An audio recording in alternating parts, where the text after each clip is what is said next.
Hey guys, இந்த வீடியோவில் ஹோண்டாவோட CP 125 hornet மாடலுக்கும் ஹீரோவோட எக்ஸ்ட்ரீம் 125R அப்படிங்கிற இந்த ஒரு 125 சிசி பைக்குக்கும் இருக்கக்கூடிய டிஃப்ரென்ஸ் என்ன, எந்த பைக் வாங்கினா வேல்யூ ஃபார் மணியாக இருக்கும் அப்படிங்கிறத டீட்டெயிலாக நம்ம பார்க்கலாம். உங்களுக்கு இந்த ரெண்டு பைக்கில் எந்த பைக் பிடிக்குங்கிறத கமெண்ட் செக்ஷனில் கமெண்ட் பண்ணுங்கள். இப்போது சிபி 125 ஹார்னட் மாடலோட ப்ரைஸ், இன்ஜின் டீட்டெயில்ஸ் என்னென்னு பார்க்கலாம். சிபி 125 ஹார்னட் மாடலோட ப்ரைஸ் பார்த்தீங்கன்னா இப்போ வரைக்கும் அனௌன்ஸ் பண்ணல. ஏன்னா உங்களுக்கு ஆகஸ்ட் 1 இருந்து தான் புக்கிங் ஸ்டார்ட் பண்ணுறதுனால ப்ரைஸ் இன்னும் அனௌன்ஸ் பண்ணாமல் இருக்காங்க. பைக்கை லான்ச் பண்ணிட்டாலும் 1,15,000 எக்ஸ்ஷோரூம் ப்ரைஸ் இருக்கும் அப்படின்னு சொல்லியிருக்காங்க. இந்த சிபி 125யோட இன்ஜின் அப்படின்னு பார்த்தீங்கன்னா 123.9 சிசி சிங்கிள் சிலிண்டர் இன்ஜின் கொடுத்துருக்காங்க. இதில் உங்களுக்கு E20 ஃபியூல் சப்போர்ட் கொடுத்துருக்காங்க. பவர் பார்த்தீங்கன்னா 11 ஹார்ஸ் பவரும் 11.2 நியூட்டன் டார்க்கும் ப்ரொடியூஸ் பண்ண முடியும். இப்போ எக்ஸ்ட்ரீம் 125யோட ப்ரைஸ் அண்ட் இன்ஜின் டீடைல்ஸ் அப்படின்னு பார்த்தோம் அப்படின்னா இந்த பைக்கோட ப்ரைஸ் பேஸ் மாடல் 95,000 இருந்து 99,500 rupees வரைக்கும் உங்களுக்கு எக்ஸ்ஷோரூம் பிரைஸ் இருக்கு. அண்டர் 1 lakhல இருக்குங்க எக்ஸ்ட்ரீம் 125R பொறுத்த வரைக்கும். இதோட இன்ஜின் டீடைல்ஸ் அப்படின்னு பார்த்தீங்கன்னா 124.7 சிசி. ஸோ ஒரு சிசி இதில் அதிகமாகவே இருக்கு. டெக்னிக்கலா பார்க்க போனா 11.4 ஹார்ஸ் பவரும் 10.5 நியூட்டன் டார்க்கும் ப்ரொடியூஸ் பண்ண முடியும். ஸோ சிபி 125ல உங்களுக்கு ரெண்டுமே டார்க் அண்ட் பவருமே ஈக்குவலாக இருக்கு. பட் இங்கே எக்ஸ்ட்ரீமில் உங்களுக்கு டார்க் அப்படிங்கிறது கம்மியாக இருக்கு. ஸோ இந்த ரெண்டு பைக்லையுமே பார்த்தீங்கன்னா 5 ஸ்பீட் கியர் பாக்ஸ் தான் கொடுத்துருக்காங்க. இப்போ சிபி 125யோட உங்களுக்கு சஸ்பென்ஷன் செட்டப் என்ன அப்படின்னு பார்க்கலாம். சிபி 125 ஹார்னட் மாடலை பொறுத்த வரைக்கும் ஃப்ரண்ட்ல golden colour USD front forks கொடுத்துருக்காங்க. ரியரில் பார்த்தீங்க அப்படின்னா உங்களுக்கு 5 ஸ்டெப் அட்ஜஸ்டபிள் மோனோஷாக் சஸ்பென்ஷன்ஸ் கொடுத்துருக்காங்க. இதுவே நீங்கள் எக்ஸ்ட்ரீம் 125R அப்படின்னு எடுத்துக்கிட்டீங்கன்னா ஃப்ரண்ட்ல உங்களுக்கு சிங்கிள், அதாவது பாத்தீங்கன்னா டெலஸ்கோபிக் ஃபோக்ஸ் தான் கொடுத்துருக்காங்க 37 mmல. ரியர்ல உங்களுக்கு ஹைட்ராலிக்ல ஷாக் அப்சர்வர் கொடுத்துருக்காங்க. ஸோ கண்டிப்பா இது ரெண்டுமே பாத்தீங்கன்னா கண்டிப்பா பெஸ்ட் தான். இப்போ சிபி 125யோட பிரேக்கிங் எப்படி இருக்கு அப்படின்னு பார்க்கலாம். சிபி 125 ஹார்னட்டை பொறுத்த வரைக்கும் உங்களுக்கு ஃப்ரண்ட்ல சிங்கிள் டிஸ்க் கொடுத்துருக்காங்க. ரியர்ல ட்ரம் பிரேக் இருக்கு. ஆனா சிங்கிள் சேனல் ஏபிஎஸ் கொடுத்துருக்காங்க.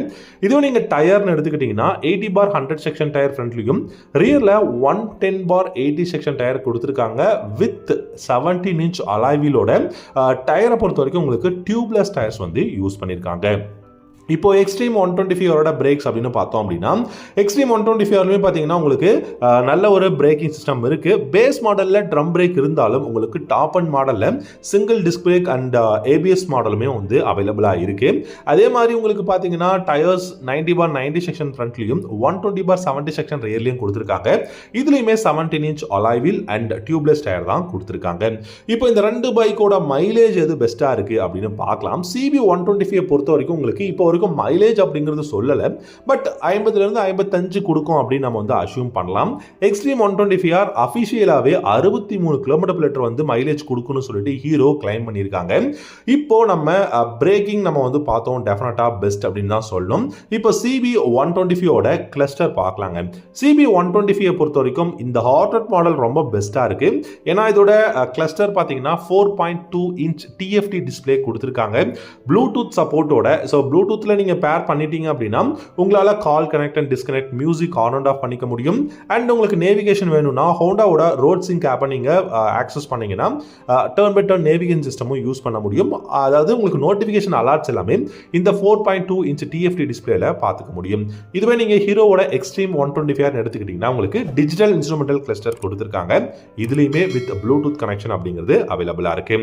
இப்போ சிபி 125 ஹார்னட் மாடலோட லைட்டிங் செக்ஷன் பார்க்கலாம். ஸோ லைட்டிங்கை பொறுத்த வரைக்கும் உங்களுக்கு LED head lamp, LED tail lamp, LED indicators கொடுத்துருக்காங்க. டெஃபினட்டா பெஸ்ட் இன் தி கிளாஸ் அப்படின்னு சொல்லலாம். இப்போ எக்ஸ்ட்ரீம் 125R எடுத்துக்கிட்டீங்கன்னா LED headlight, LED taillight, LED indicators கொடுத்துருக்காங்க. ஸோ இந்த பைக்லையுமே பார்த்தீங்கன்னா எல்இடியில் தான் லைட்டிங் செக்ஷன் அவைலபிளா இருக்கு. இப்போ இந்த ரெண்டு பைக்கோட டிசைன் எப்படி இருக்குன்னு பார்க்கலாம். சிபி 125 பொறுத்த வரைக்கும் புது டிசைனுங்க. டெஃபினட்டா ஹோண்டாவை பொறுத்த வரைக்கும் இந்தியாவில் இது புது டிசைன் தான். எனக்கு தெரிஞ்சு கிட்டத்தட்ட உங்களுக்கு எக்ஸ்ட்ரீம் 125ரோட சேம் டிசைன் அப்படின்னு கூட நான் சொல்வேன். ஏன்னா இந்த சிபி 125 ஹார்னட் மாடலோட நீங்க ஃப்ரண்ட் லுக்கை பாருங்க. ஸோ சேம் ஹெட் லேம்போட டிசைன் சொல்லலாம். பட் சிபி 125ல கொஞ்சம் டிஃப்ரெண்டா இருக்கு. அதோட டிஆர்எல்ஸ் எல்லாமே டிஃப்ரெண்டா கொடுத்துருக்காங்க. பட் ஃபியூல் டேங்க், அதுக்கப்புறம் பார்த்தீங்கன்னா சீட்டிங் பொசிஷன், அதாவது அந்த கொடுத்துருக்கக்கூடிய split seat and then step up seat கொடுத்துருக்காங்க. அதே மாதிரி கிராப் ரேல்ஸ் எல்லாமே சிபி 125ல பெஸ்ட்டாக இருக்குது. டிசைன் வந்து சிபி 125லையும் பெஸ்ட்டாக இருக்குது. அதே மாதிரி 4 கலர்ஸும் கொடுத்துருக்காங்க. இப்போ எக்ஸ்ட்ரீம் 125 டிசைன் பார்த்தீங்கன்னா டெஃபினட்டாக இந்தியாவில் 125cc இந்த மாதிரி ஒரு டிசைனை ஃபஸ்ட்டு லான்ச் பண்ணதுன்னா எக்ஸ்ட்ரீம் 125R இந்த ஹீரோ தான். ஏன்னா சூப்பரான டிசைன், அக்ரெசிவான எக்கனாமிக்ஸ் கொடுத்துருக்காங்க, இன்ஜின் பர்ஃபார்மன்ஸ் நல்லா இருக்கு. நிறைய கலர்ஸுமே பார்த்தீங்கன்னா உங்களுக்கு அவைலபிளாக இருக்குது. டியூல் டோன் கலர்ஸ் கொடுத்துருக்காங்க. அப்ரைட்டான ஹேண்டில் பார்ஸ், நல்ல ஒரு பெரிய சீட் கொடுத்துருக்காங்க. உங்களுக்கு பில்லியனுக்கும் நல்ல ஒரு பெஸ்ட்டான சீட்டாக இருக்குது. டெஃபினட்டாக டிசைன் வைஸ் பார்த்தீங்கன்னா 2 பைக்குமே வந்து பெஸ்ட்டான டிசைன் அப்படின்னு சொல்லலாம். ஸோ இப்போ ஓரளவுக்கு ஸ்பெசிஃபிகேஷன் 2 பைக்லையும் பார்த்தோம். இப்போ எந்த பைக் பெஸ்ட்டுன்னு நம்ம சொல்லலாம்.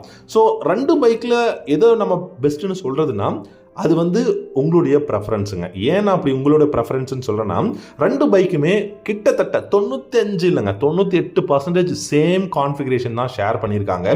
98% உங்களுக்கு வந்து சேம் கான்ஃபிகரேஷன் இருக்கிறதுனால உங்களுக்கு எந்த பைக் பிராண்ட், ஹோண்டா பிடிக்குமா இல்லை ஹீரோ பிடிக்குமா, எந்த பிராண்டோட இன்ஜின் நல்லா இருக்கும், எந்த பிராண்டோட டிசைன், எந்த பிராண்டோட அந்த ஒரு குவாலிட்டி நல்லா இருக்கும் அப்படிங்கிறத பார்த்துட்டு உங்களுக்கு பிடிச்ச இந்த 2 பைக்கில் எது வாங்கினாலும் ஹானஸ்ட்டாக சொல்கிறேன் 2 பைக்குமே வேல்யூ ஃபார் மணி தான். உங்களுடைய கமெண்ட்ஸ் எதுவாக இருந்தாலும் கமெண்ட்டில் சொல்லுங்கள். தேங்க்யூ ஸோ மச் ஃபார் வாட்சிங்.